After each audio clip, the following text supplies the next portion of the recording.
Welcome to the Creative Play and Podcast Network.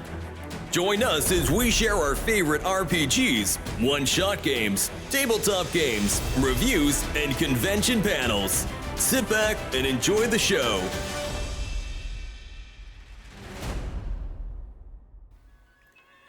Hi, this is Kelly, aka Trixie from Ragnarok and Roll, assigned to Ragnarok Story, and Tilda Wimblewick from D&D Journey of the 5th Edition.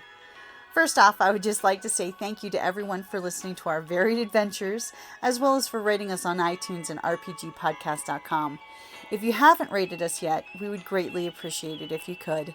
And if you're looking for more ways to support our efforts, we are now on Patreon, a great site where you can help us continue making more podcasts, as well as some special surprises for our patrons. If you can, please look us up at www.patreon.com/cppn. Every little bit helps. And again, thank you for listening. Hey guys, Jim here, And Kelly.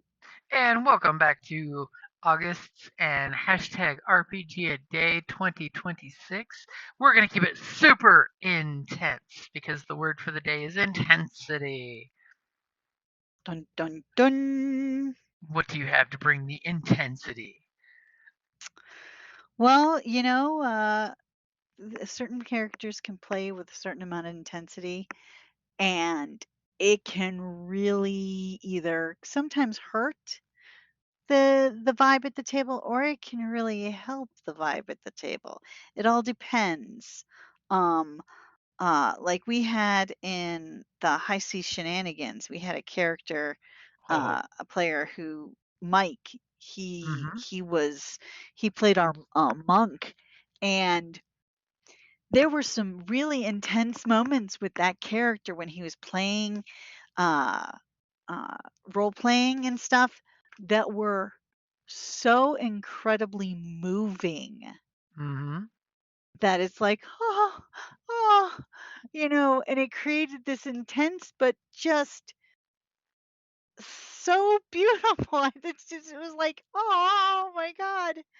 And it made the game so much more vivid and realistic.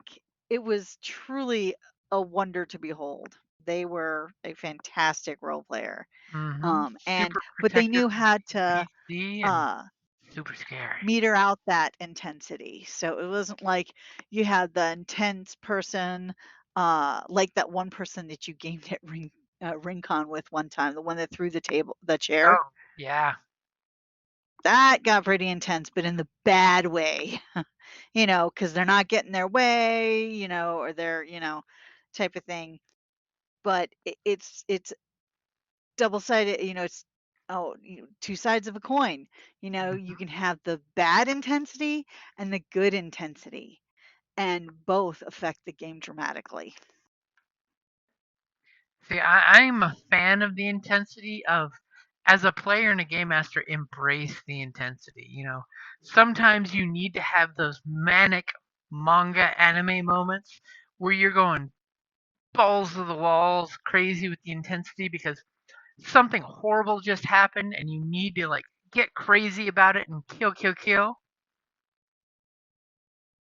Get out there and kill, kill, kill.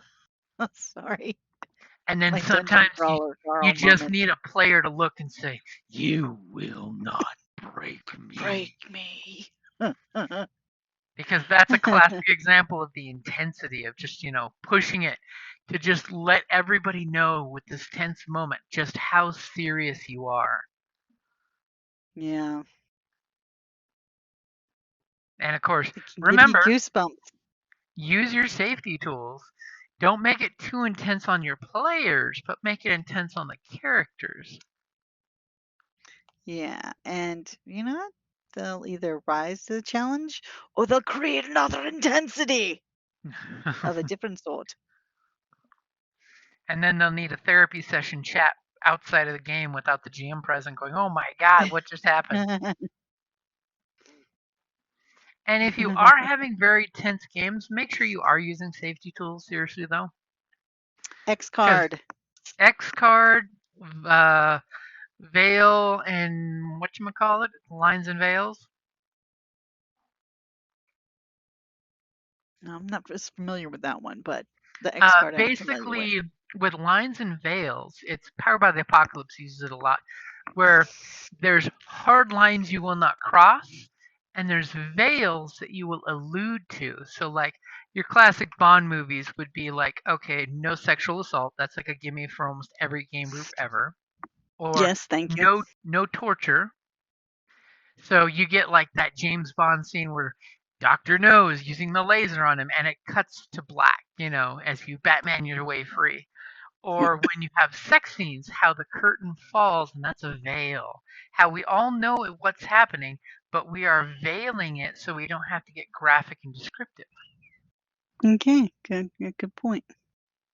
Like we totally know in one of our gaming groups, somebody one of their hard lines is no medical graphic descriptions of like procedures or vivisection, things like that, because it's one of the ooky things.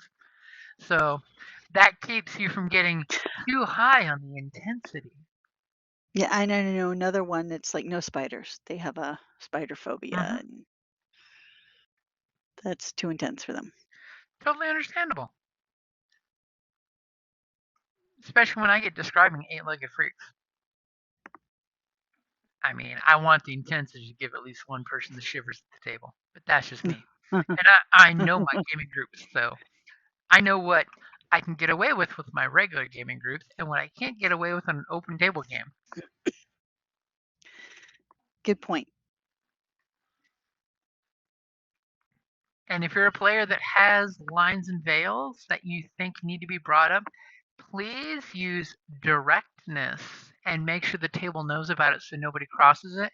And if someone does cross it, remind them at least once, and then be very directness about it. That's all I'm going to say. Alrighty. Okay, so tomorrow will be the 18th, and directness is the word of the day. Bye. So is that a good place to stop? Have we brought the proper intensity? I think so. All right, we'll wrap it up there. Thank you for listening to the Creative Playing Podcast Network. If you enjoyed our show, please check out D&D Journey of the 5th Edition and Ragnarok Enroll a Scion Hero to Ragnarok Story. Also, check out our Patreon page for more content and behind-the-scenes things, as well as joining us for a one-shot game or two.